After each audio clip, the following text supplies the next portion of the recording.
ng pulis, pati yung mga pulis, pinapastos mo. Wala kang respeto sa institusyon ng gobyerno. Sample ito sa'yo. Matuto ka. Tapos sasabihin, alam matapang ka. Ang trilyonaryo ng Pilipinas, ladies and gentlemen, Norman Mangusi.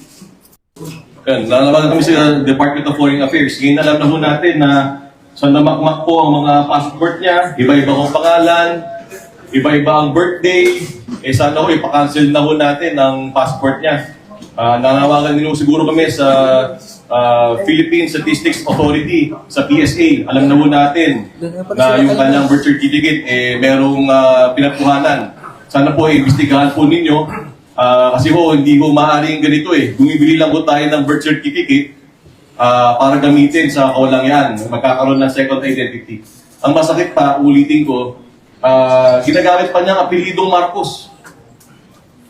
Pati si Madam Imelda Marcos, ginagamit pa niya sa vlog niya. May utang pa rin daw, di umano, ang first family sa kanya. Lahat na talaga ng kawalangan, nasabi na itong tao to. Sa 10 sinabi niya, 11 ang mali.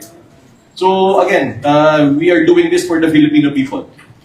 Lahat po ng binibintang nila, natapos na ho noong 2020 pa, naging kaso ko na ho lahat yan. At nakwit ho ko dyan. Ngayon ho, yung laban namin ni Makagago, ako ho ang unang nagsampa ng kaso sa kanya.